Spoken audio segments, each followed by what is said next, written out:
dipersembahkan oleh Luwak hitam baru, nggak kemanisan, mantap!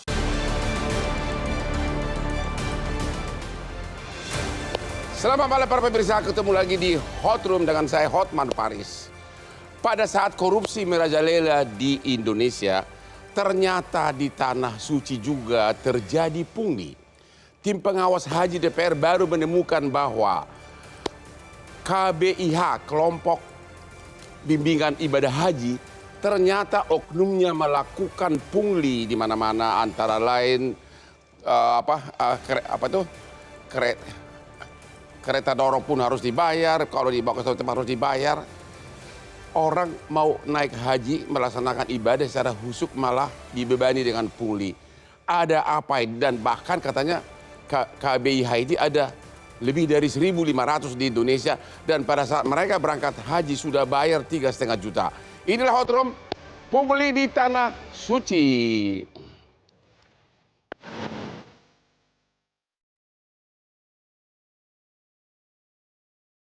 Tim pengawas haji DPR RI menemukan dugaan adanya praktik pungutan liar yang dilakukan oleh oknum kelompok bimbingan ibadah haji atau KBIH terhadap jemaah haji Indonesia di Mekah.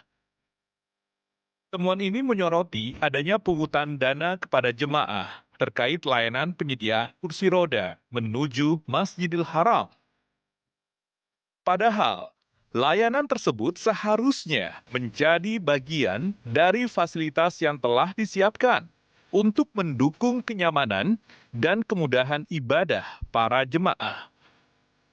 Tim Was Haji DPR RI juga menyampaikan kekecewaan yang serius. Hal ini dianggap sebagai ironi.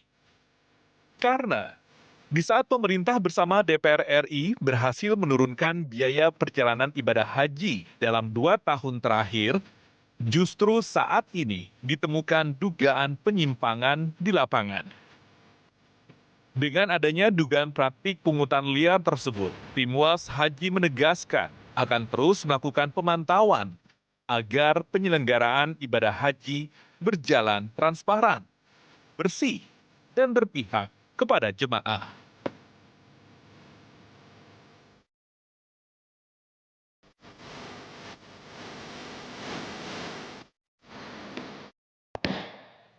Para pemirsa banyak bertanya, kok bisa Hotman itu kapan tidurnya katanya. Memang saya cuma tidur 3 jam sehari. Saya menangani perkara raksasa begitu banyak.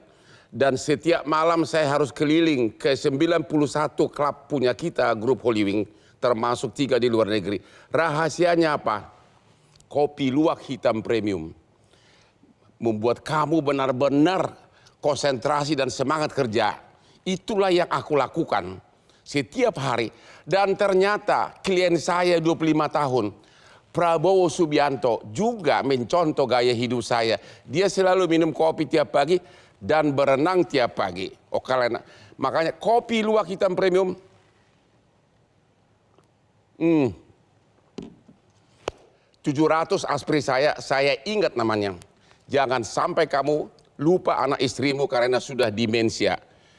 Kopi luwak hitam premium, tapi harus tanpa gula. Oleh Bapak Ustadz Wildan, ya. Bapak dari kelompok kelompok bimbingan ibadah haji. Betul. Emang Bapak sering pungli? Coba ceritakan dulu gimana modusnya. Biaya berapa dibayar waktu berangkat dan di Tanah Suci apalagi? Ya. Coba silakan. Kalau kita menurut kepada undang-undang atau peraturan Menteri Agama ketika itu, bahwa biaya bimbingan yang boleh dikeluarkan oleh jamaah kepada KBIH adalah sebesar Rp3.500.000. 3,5 juta Ya, dibayar di Indonesia. Dibayar di Indonesia. Ya. Itu untuk biaya bimbingan manasik selama di tanah air, selama perjalanan dan di Arab Saudi. Termasuk di Arab Saudi. Ya, termasuk di Arab Bimbingannya Saudi. doang atau fasilitasnya? Bimbingan manasik haji. Oke. Bimbingan dan pendampingan. Oke, bimbingan dan pendampingan. Bimbingan dan pendampingan. Nah, untuk 3.500 itu bimbingan 15 kali pertemuan di tanah air. 15 kali di sini. 15 kali di sini. Ya. Kemudian di sana itu bisa lebih daripada 3 kali pertemuan, bisa 5 kali Hanya pertemuan. bertemu 3 kali? Ya, istilahnya manasik. Jadi ada manasik sekitar 3 sampai 5 kali pertemuan. Dan untuk biaya yang beredar sekarang pungli ini sebenarnya biaya dorong bagi jamaah lansia. Jadi biaya dorong bagi jamaah yang lansia. Yang lansia. Oke. Gitu. Dan itu tidak termasuk yang 3,5 juta? Tidak termasuk 1.500.000. Ya berarti bukan pungli dong? Bukan pungli, karena ketika nyampe sana, kalau kita bicara saat ini, ada namanya layanan lansia dan disabilitas. Ya.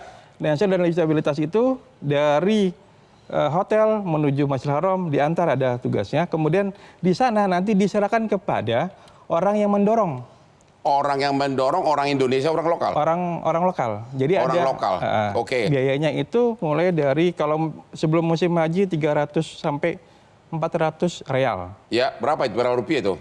300 kali sekitar 1.500.000 sana. Hah? Hanya mendorong doang? Iya. Itu 7 kali putaran sa'i, kemudian 7 kali putaran. Ya. Tawaf dan sa'i. Kalau itunya kursi rodanya bayar nggak? Oh enggak, itu sudah termasuk dengan orang yang dorong. Oh, sudah termasuk. Ya. Okay. Kemudian kalau ketika musim haji baru memang biayanya lebih tinggi, sekitar 500 real. Iya, oke. 500 sampai 600 real gitu. Nah, terus kenapa DPR bilang itu pungli? Ya, apa kita sebut pungli? Saya nggak tahu dari tim DPR. Ya itu sudah diumumkan kan, tim pengawas DPR kata itu pungli. Judulnya pun pungli di Tanah Suci. Kalau itu bukan pungli sebenarnya, karena memang fasilitas bagi yang lansia, yang membutuhkan. Ya. Adanya, kalau memang dia membutuhkan itu, ya sediakan uang untuk itu. Untuk dorong ketika sebelum haji dan sesudah haji. Kalau misalnya dia mengunjungi satu lokasi, itu termasuk di 3,5 juta itu atau bayar lagi? Itu bimbingan di luar, kalau misalkan untuk rekreasi, wisata city tour, ya, itu sifatnya sukarela. Sukarela dan wajar lah ya. Wajar. Namanya juga city tour, entertainment pribadi kan? Iya, sukarela, tidak diwajibkan. Ya. Mau dibayar, mau ikut boleh, ya. Ikut juga boleh, dipersilakan. Jadi yang menerima bayaran itu bukan orang Indonesia yang dari KBIH yang berangkat dari Jakarta, bukan? Dari Indonesia? Bukan. Bukan. Jadi memang orang yang petugas yang ada atau orang lokal sana. Orang lokal sana. Orang lokal sana. Jadi, memang. Ya terus? Kalau tahun ini untuk orang Indonesia kan sudah tidak diperbolehkan, maka kita menggunakan orang lokal sana untuk yang mendorong, begitu. Terus adanya tuduhan dari tim pengawas DPR katanya kelompok grup bisnis Anda, bukan Anda pribadi apa itu IB apa? KBIH itu melakukan pungli, gimana itu? Belum dengar atau sama sekali? Sudah dengar. Kita kalau cek ke sana, memang itu untuk biaya kursi roda itu, untuk yang dorong. Dan mungkin karena di luar 3.500.000 mereka menganggapnya pungli. Begitu? Iya. Katanya kursi rodanya sudah disediain ratusan kursi roda katanya. Ada disediakan memang, dan juga ada yang milik sendiri. Oke. Nah, jadi di sana nanti ada orangnya sendiri. Begitu, yang mendorong. Kalau tenda gimana? Tenda katanya juga suka dipungli juga, tenda. Apa itu benar? Nggak ada pungli-pungli untuk tenda. Nggak ada? Nggak ada. Kita selalu berkoordinasi dengan petugas kloter untuk. Kayaknya Bapak perlu cari saya pengacara deh kalau mau gugat tim pengawas DPR kalau itu berita fitnah. Gimana itu Pak? Hah? Boleh nanti kita bicarakan. Jadi tenda pun nggak ada? Nggak ada. Tenda itu udah termasuk nggak yang 3,5 juta atau gimana? Enggak, tenda itu kan memang sudah fasilitas yang diberikan oleh pemerintah. Nah, kita KBIH itu berkoordinasi dengan petugas kloter sana, pembagian tenda. Misalkan, itu udah dari pemerintah Indonesia? Ya, betul. Betul. Jadi nggak ada iuran tenda khusus, nggak ada? Oh, nggak ada. Hah? Nggak ada. Jadi Anda membantah total? Betul. Hah? Betul. Itu bohong, fitnah, segala macam itu? Tidak ada yang dilakukan. Kalau untuk tenda tidak ada. Kalau untuk kursi roda juga nggak? Kursi dorong itu enggak. Kalau orang lokal ya? Iya. Walau-walam ya, memang dia melakukan jasa gitu kan? Betul, itu jadi jasa. Menurut Anda itu fitnah semuanya? Fitnah. Pak Ade gimana? Dia udah membela diri katanya itu fitnah. Ya begini Bang, haji ini kan di negara orang, ya, di Arab Saudi, dan ini sudah secara regulasi mulai terus ada perbaikan-perbaikan. Ya. Dari mulai 1999 sudah ada undang-undangnya, 2008 lahir lagi yang baru, 2019 juga lahir lagi. Sekarang 2005 lagi yang baru lagi. Artinya secara regulasi bahwa perbaikan-perbaikan ini sudah semakin baik seharusnya. Nah, muncul sekarang indikasi atau dugaan bahwa pungli. Menurut Bapak masih indikasi atau sudah? Kalau saya masih indikasi lah. Oh, masih indikasi. Masih indikasi. Yang perlu ada pendalaman ini kan. Pendalaman, dan harus ada laporan betul dari jamaah yang dirugikan kepada pemerintah tentunya. Di mana dibungut berapa besar, berapa banyak, kan ini kan belum ketahuan saya pikir. Belum ketahuan. Ya, perlu didalami saya pikir itu. Dan praktek ini sebenarnya dalam pandangan saya, pengamatan selama ini itu sudah cukup lama berjalan. Apa yang cukup lama? Praktek-praktek sewa kursi roda, kemudian juga misalnya city tour, itu sudah dilakukan oleh teman-teman di dulu namanya bukan KBIHU, sekarang KBIHU, dulu KBIH. Setelah Undang-Undang 2019 namanya KBIHU. Dulunya hanya KBIH, Bang. Jadi Abang jangan salah, ini KBIH itu lama. Sekarang harus ada U-nya, KBIHU namanya. Sesuai dengan undang-undang. Nah, dulu juga praktek itu berlaku. Hanya tim pengawas ini tidak melihat bahwa ini adalah ada proses praktek-praktek yang kalau kata pungli ya pungli.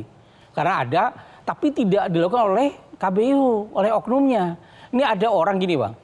Jamaah haji kita ini sangat majemuk. Banyak yang sakit, yang tua, yang renta, dan juga resti. Ini perlu ada perlakuan khusus. Salah satunya adalah keterbatasan ketika dia melakukan tawaf atau sa'i. Nah, itu perlu didorong. Nah, didorong ini kalau kita mengandalkan para pembimbing ibadah haji yang KBIHU tadi nggak cukup. Dan nggak mungkin melayani satu orang. Nah, untuk itu perlu ada orang lain. Siapa orang lain? Itu kan petugas juga nggak mungkin karena orang lokal. Kira-kira setiap naik haji itu ada berapa banyak yang sudah ujur gitu loh, yang sudah nggak bisa jalan? Kita tahun ini sudah di atas 46%. Yang sudah tua ya, di atas 60 tahun ke atas. Jangan lihat saya enggak, Abang sudah gagah, masih gagah dan kuat. Terus? Di atas 40%. Oh ya? Udah tinggi, masih tinggi. Atas 60 sampai 7, bahkan ada 105 tahun umurnya kan. Masih yang berangkat tahun ini. 105 tahun? Ini artinya dengan kondisi yang beragam tadi, belum juga hasil diagnosis dokter yang banyak yang sakit, yang resti. Ini juga kan perlu ada penanganan khusus. Salah satunya adalah terkendalanya adalah pada dorongan tadi. Nah, ini sering dijadikan dalam tanda kutip pungutan di luar ketentuan. Padahal memang tidak ada. Ini kan dealnya antara yang pengguna dengan jasa. Itu tidak dilarang begitu. Gini, saya orang resti. Saya ingin tawaf, saya ingin sa'i sempurna. Bagaimana caranya? Saya cari kursi dorong. Benar. Ada kursi dorongnya. Yang dorongnya siapa? Kan ada jasanya, berarti saya harus sewa. Katanya kursi dorongnya sendiri sudah disediakan pemerintah. Ada, tapi kan nggak masa sebanyak itu juga nggak mungkin. Benar, nggak cukup ya. Nggak cukup, maka minimal kursinya sama orangnya tersedia. Nah, itu biasanya kesadaran dan dealnya adalah kedua belah pihak. Berapa? Tentunya tadi seperti Ustaz Dwali sampaikan, kalau sebelum musim haji datang, itu harganya masih ada 100, 200, 300 real. Tapi kalau sudah puncaknya, itu di atas 500 real. 500 real per orang, kursi per roda. sekali dorong. Itu untuk dorong? Untuk dorong, jasa dorong. 500 real berapa tuh? Ya kalau harga kursi mesin 4.000 kan sudah hampir sekitar 2 jutaan lah. 2 juta satu hari atau selama naik haji? Selama itu, selama jasa mendorong itu. Kalau dia tawaf sama saya 2 paket tawaf sa'i. Oke. Selesai udah, kalau bisa besok mau tawaf saya bayar lagi. Oke, jadi kalau mau naik haji tetap harus bawa duit yang tebal ya? Kalau bukan, kondisinya bukan hanya duit, tapi harus sehat. Sehat dan duit, temu lagi di Hot Room. Dipersembahkan oleh Luak hitam baru, nggak kemanisan, mantap. Dipersembahkan oleh Luak hitam baru, nggak kemanisan, mantap. Temu lagi di Hot Room. Pungli di Tanah Suci, apakah benar? Kita akan mendengarkan langsung melalui Zoom Bapak Abdul Wahid, tim pengawas DPR yang lagi berada di Tanah Suci Mekah. Pak Abdul Wahid, ini lagi heboh katanya kelompok IBIH, kelompok bimbingan ibadah haji, melakukan pungli di Tanah Suci. Apa itu benar dan jenisnya apa? Silakan Pak. Ya, terima kasih Pak Hotman. Selamat malam ya. Kalau di Arafah ini masih sekitar jam 18.21 menit. Ya. Perlu kami sampaikan bahwa memang ada beberapa bimbingan, kelompok bimbingan haji ya, itu melakukan pengenaan daripada pembiayaan itu cukup lumayan besar ya. Di satu sisi kebetulan kami ini adalah sebagai ketua Panja Haji ya, untuk perintah Bapak Presiden Pak Prabowo Subianto kan selalu menyampaikan bahwa tingkatkan pelayanan, turunkan biaya haji. Ini kan tidak gampang Pak Hotman, kan begitu. Nah, tapi di satu sisi ya, kami mendapatkan beberapa laporan dari jamaah haji ya. Jadi kelompok pembimbing haji ini melakukan ya bimbingan haji yang biaya cukup besar ya.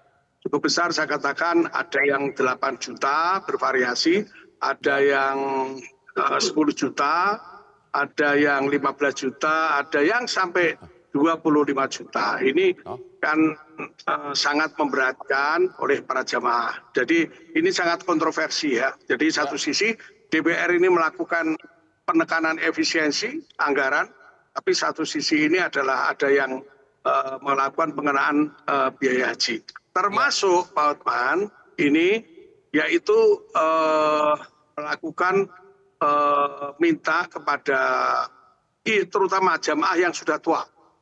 Jamaah yang sudah tua itu dikenakan biaya kursi roda untuk ini tawaf ifadah ya. Sebentar lagi kan ini ada dari Arafah, nanti terus melakukan Musdalifah, Mina, nafar awal, nafar sani, tawaf ifadah, dan nanti setelah mau pulang itu adalah tawaf wada. Itu pembiayaan kursi roda itu cukup mahal yang dapat kami laporkan, yaitu sampai 5 juta. 5 juta. Yang kami temukan ada jamaah haji yang dari Kabupaten Grobogan itu sampai telepon anaknya di Grobogan minta uang 5 juta untuk bayar biaya kursi roda. Ini kan kasihan, begitu Pak Hotman. Ya, itu 5 juta itu dibayar untuk kelompok bimbingan ibadah yang naik haji ini atau kepada orang lokal? Orang lokal yang mendorong dia punya kursi roda. Ya, jadi begini. Ini ada satu ya perbedaan antara biaya bimbingan haji ya. Ada satu pelaksanaan di sini adalah yang namanya pembiayaan untuk ibu-ibu yang terutama tidak bisa jalan, udah tua, itu adalah untuk tawaf dan sa'i, dan itu adalah dikenakan biaya yang cukup mahal, yaitu 5 juta. Nah, 5 juta ini yang kami temukan. Jadi mereka itu tidak dilaksanakan sendiri dengan menggunakan jasa orang Arab Saudi atau jasa para mukimin, dan ternyata itu jasa itu tidak sampai 5 juta itu Pak Hotman. Ini yang dikatakan sangat tidak wajar itu pembiayaannya. Jadi kelompok bimbingan ibadah haji ini memungut biaya, memang memakai orang lokal, tapi biayanya dimarkup, begitu Pak? Iya, kira-kira begitu. Jadi memang itu tidak semuanya ya. Jadi ada kelompok biaya haji, bimbingan haji itu tidak semuanya. Ada kelompok bimbingan biaya haji melakukan seperti itu Pak Hotman. Jadi jangan sampai salah sebut ya. Jadi nanti kami di media ini kan, kalau kami mengatakan semua bimbingan haji itu kan semuanya kan begitu. Ini padahal ada kelompok-kelompok oknum-oknum yang seperti itu Pak Hotman. Oke, ini ada jagoannya di sini dari kelompok KBIHU. Ya. Coba, benar nggak itu? Tadi Bapak mengatakan itu tidak benar itu, kata. Coba dijawab dulu tim pengawas DPR kita yang terhormat. Coba. Silakan. Ya, tadi memang sudah disampaikan, memang kalau memang dari pengawasan, memang tidak ada beberapa memang yang bisa dibilang istilahnya nakal ya, menyebutnya. Ya, untuk masalah pembiayaan jasa kursi dorongnya itu. Gitu. Dan memang juga ada perbedaan biaya memang di antara orang lokal dengan orang mukimin sebutnya, yaitu orang Indonesia yang tinggal di sana, gitu. Dan mereka memang biasanya itu ada beberapa KBH atau beberapa jamaah yang nyaman dengan orang Indonesia. Kenapa nyamannya? Di antaranya yaitu ketika putaran tawaf dan sa'i ada jasa orang lokal itu dia buru-buru ngebut istilahnya. Ngebut dan kadang putarannya tidak sampai dengan 7. Sampai cuma 6 dibilang selesai gitu. Kemudian ada juga yang putarannya ketika buru-buru itu sampai orang yang didorong itu mengalami kesakitan. Jadi ada kasus seperti itu memang. Jadi gitu. Bapak mengakui memang ada kasus memang biaya itu di markup atau dimainkan sama kelompok seperti usaha Bapak ini apa? Bukan dimainkan. Jadi ada namanya jasa orang lokal dengan orang yang maksudnya jasa orang lokal tapi ada orang lokal, ada orang Indonesia. Tapi maksudnya misalnya 5 juta tapi dikantongin 2 juta untuk begitu nggak Pak? Enggak, ada perbedaan di biayanya. Oh, ada perbedaan di biayanya. Di biayanya ada memang. Gimana nih Pak? Pak DPR kita Pak Abdul Wahid ya. Katanya memang ada berbeda biaya untuk lokal sama orang Indonesia. Gimana itu Pak? Memang betul yang disampaikan oleh Bapak yang di KBHU, ya kan? Jasa yang dilakukan oleh katakanlah orang ini tidak orang Saudi ya. Biasanya ini adalah orang-orang di luar Saudi yang mereka di Masjidil Haram ya. Itu ada orang Bangladesh, orang sekitar itulah ya. Itu memang cara pendorongannya itu memang ngebut yang dikatakan itu benar. Kadang-kadang aku lihat tuh miris Pak Hotman, miris ya. Jadi dan mungkin bisa juga dia nakal. Ini yang model nakal ini seperti ini kami tidak tahu persis ya. Tapi yang jelas ya mereka memang nyaman kalau pakai jasa orang Indonesia sendiri. Ya orang mukimin lah. Mukimin itu akan lebih bisa komunikasi ya dan tapi ini memang ada perbedaan yang antara jasa dengan yang diterapkan oleh teman-teman KBHU. Ini yang menjadikan satu kami akan menertibkan itu kan seperti itu Pak Hotman ya. Jadi menurut Bapak jangan itu pungli. Kesimpulan tim pengawas itu termasuk pungli. Itu termasuk pungli menurut pengawas DPR. Kalau menurut saya ya apa ya? Kalau memang kalau di pengenaan itu tidak sesuai wajar itu kan ya apa ya bisa dikatakan apa? Nek pungli kan Pak Hotman, pungli itu kan tidak dilaksanakan ya. Tapi ini pungli itu terjemahannya kan ini dilaksanakan tapi dimakap gitu loh Pak Hotman. Gitu. Oke, kita istirahat dulu. Pungli di Tanah Suci. Ketemu lagi di segmen berikutnya.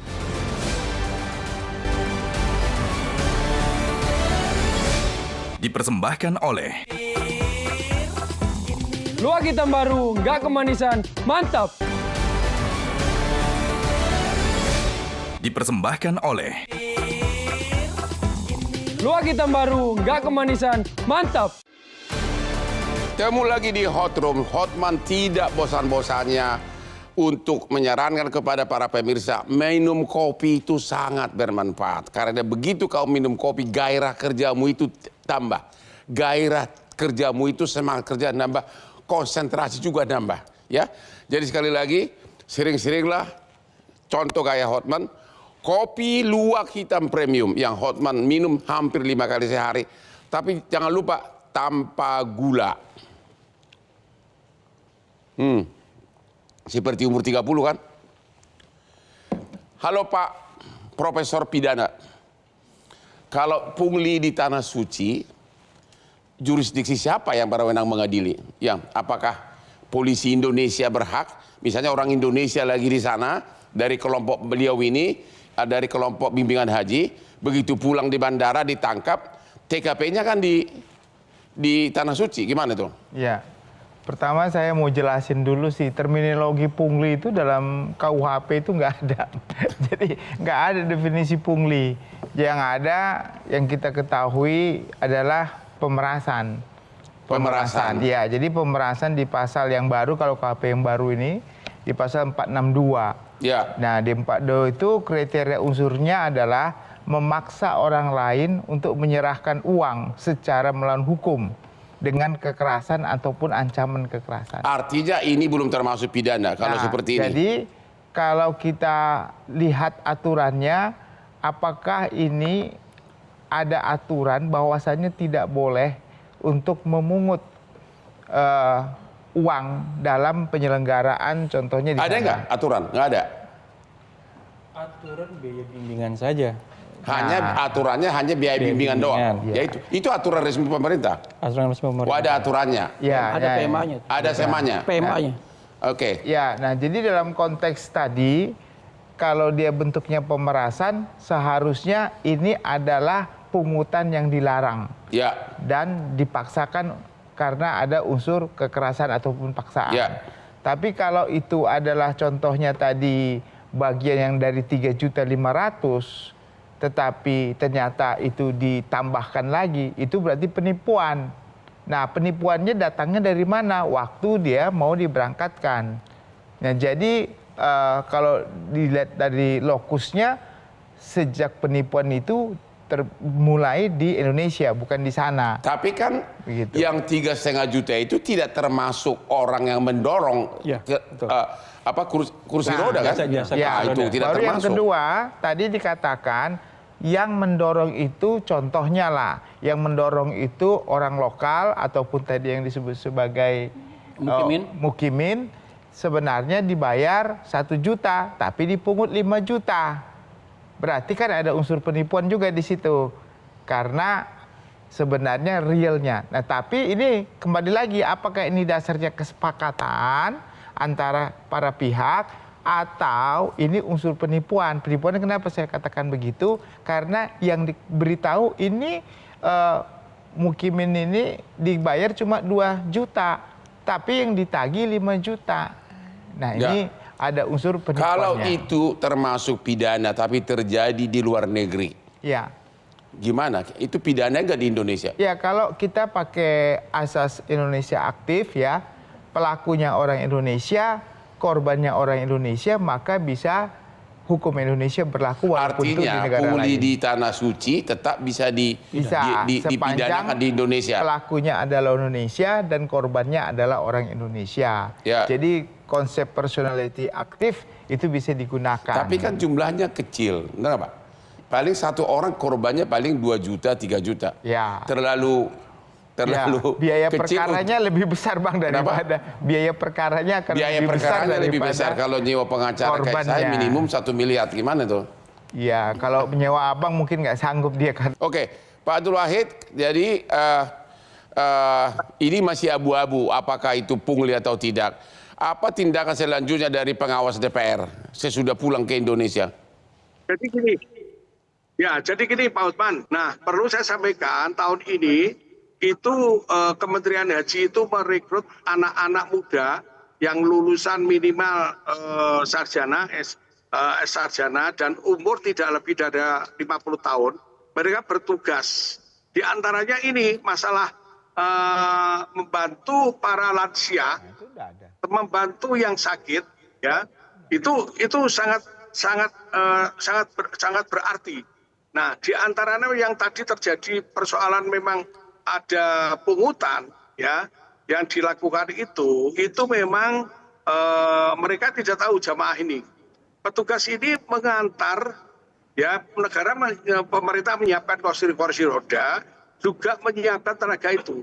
Tenaga itu yang disiapkan itu para jamaah yang membutuhkan kursi roda itu baik tawaf, sa'i, ya, itu free, ya. termasuk mereka juga jasa menurunkan, menaikkan jamaah dari pemondokan ke masjid, memondokan ke bus, naik bis, turun bis itu free, termasuk kesehatan, itu tenaga kesehatan. Tapi jadi ini memang tahun ini itu, kenyataannya kan tidak free katanya. Yang mana yang benar? Katanya ada pungli, Bapak bilang tadi. Petugas. Bukan Pak Asman, ini beda yang dilakukan oleh PPH oleh KBIHU ya, beda. Ya. Yang ini free, yang ini. Ya. Ini beda. Ya, anak-anak muda ini free pakai seragam khusus ya, mereka tuh free.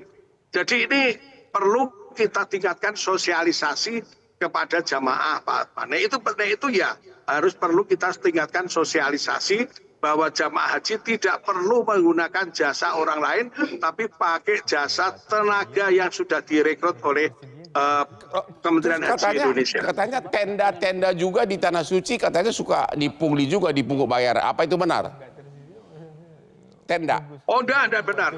Jadi itu isu yang dulu ya, isu yang dulu. Sekarang enggak Pak Osman, sekarang itu ditata benar. Dulu itu tenda itu dimonopoli oleh kelompok-kelompok KBIHU. Sekarang mereka tidak bisa. Sekarang itu sudah di-list nama-namanya, isinya siapa nama-nama dari kelompok kloter mana itu terisi. Tahun ini tidak ada masalah persoalan masalah tenda. Tidak ada masalah soal tenda. Oke. Pak Ade selaku pengamat, beliau mengatakan katanya pemerintah sudah menyediakan tenaga-tenaga. Apa itu cukup atau kenyataannya memang begitu nggak? Iya, jumlah petugas ini kan bukan standby ngurusin setiap di hotel itu, menyebar di mana-mana. Tentunya dengan bidang tugasnya yang berbeda, tidak khusus dia adalah petugas yang ngedorong. Nah, dalam satu hotel misalnya jamaah itu tersebar, apakah ada petugas yang dipersiapkan? Ini juga pertanyaan kita. Apakah cukup dengan 4.000 orang tadi disebar untuk mendorong? Dan fungsinya bukan mendorong. Artinya nggak mungkin, nggak cukup. Saya pikir belum memadai lah. Belum memadai. Kalaupun kursi rodanya ada, maka orangnya perlu disiapkan. Nah, untuk itu kalau sekarang setiap kloter misalnya disediakan 5 atau 10 orang tenaga pendorong, itu yang dibiayai oleh pemerintah, dia tugasnya mendorong saja. Sehingga tidak mencari KBIHU atau siapapun jamaah mencari tenaga di luar itu.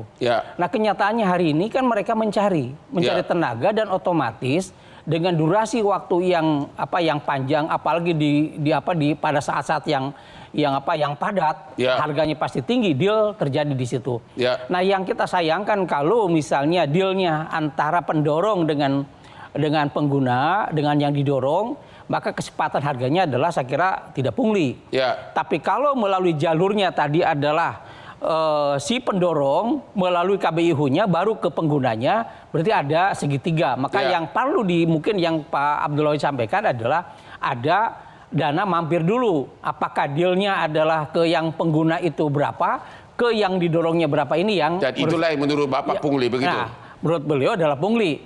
Kalau dalam bahasa hukum kan mungkin ada unsur pemerasan. Kalau saya bukan lihat ada larangan yang dilanggar kalau Yang pertama adalah dalam PMA-nya nomor 7 tahun 2023 bahwa ada larangan bahwa KBI itu pemerintah sudah menetapkan biaya 3,5 juta. Kalau melebihi dari itu patut dipertanyakan. Tapi kan nggak cukup untuk menyewa. Itu 3,5 juta tidak termasuk tenaga lokal ya, mendorong. Artinya Bang Hotman, dengan 3,5 juta itu kan memang bukan untuk mendorong.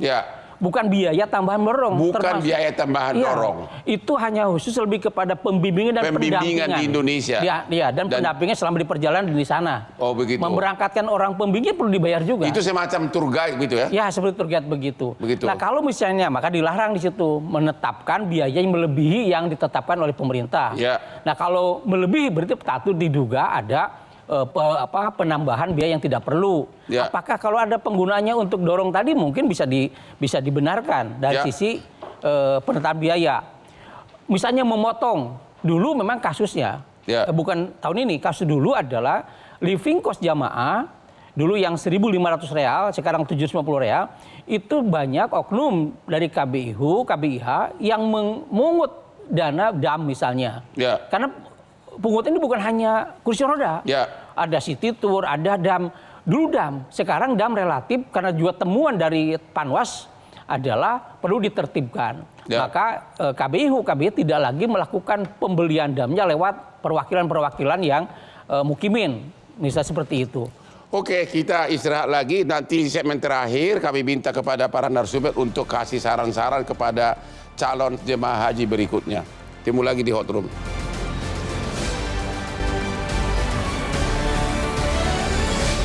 Dipersembahkan oleh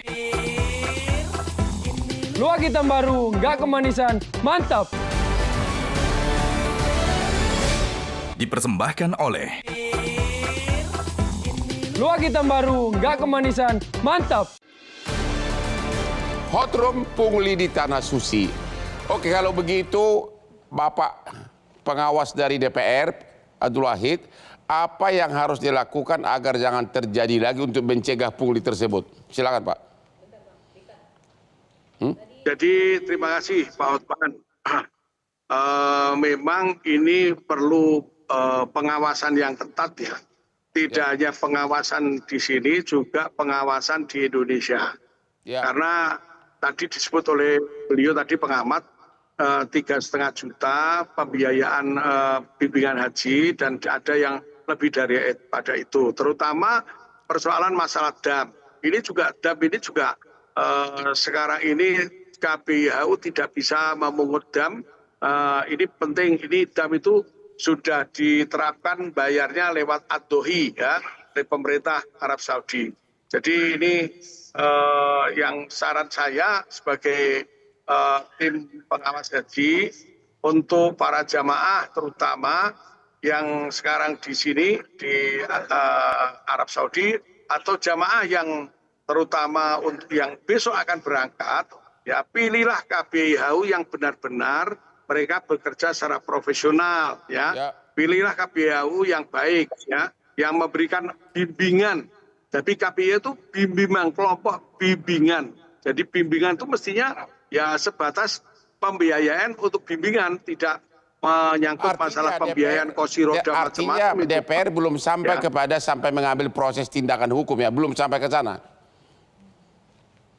Belum, kami belum sampai tindakan di sana. Jadi itu kan ini temuan-temuan ini akan kami menjadikan satu evaluasi ke depan itu, Pak. Terima kasih, semoga sampai ke tanah air dengan sehat walafiat. Oke, sekarang dari bimbingan ibadah haji. Menurut Bapak berapa sih setiap yang berangkat haji bawa duit cash berapa?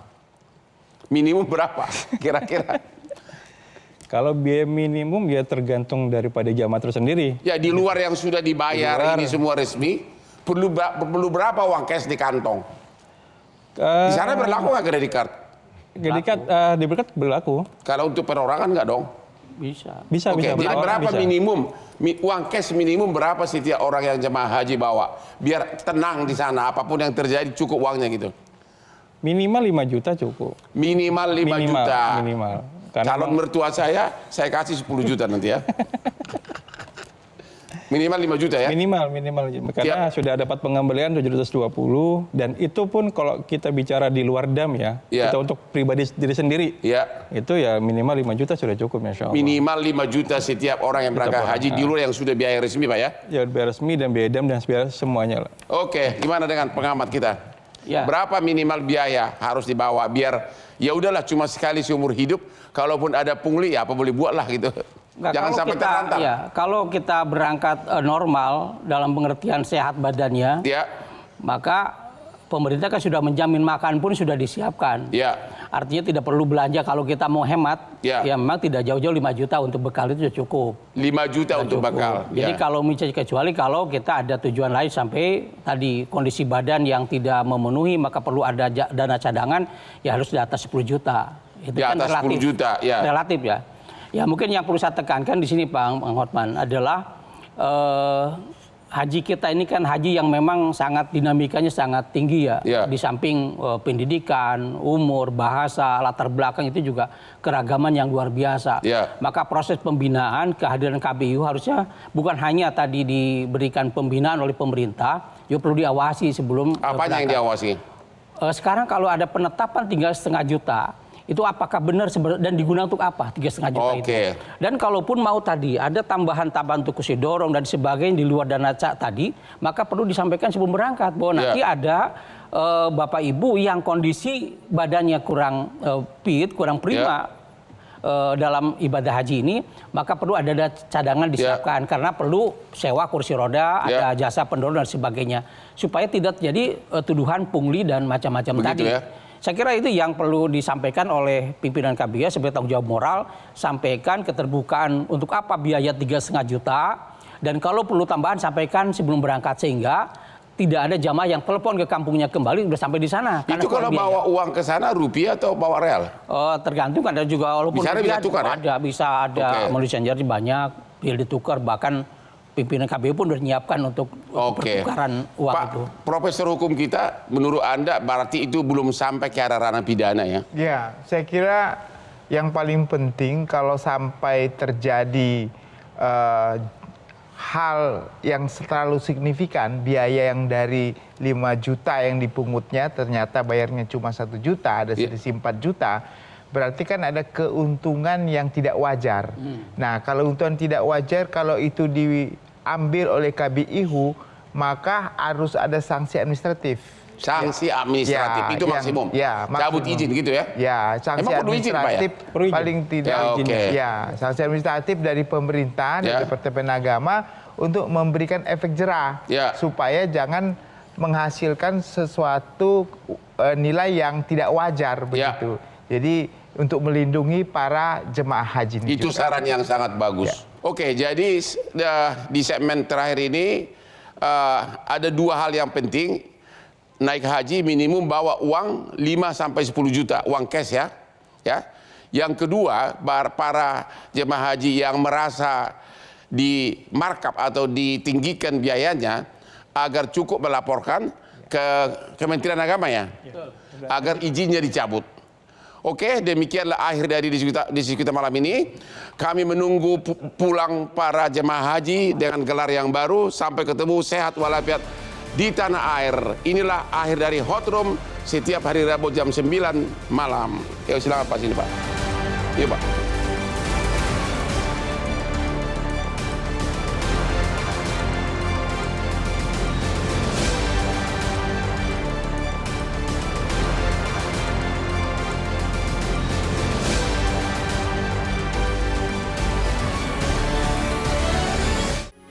Metro TV.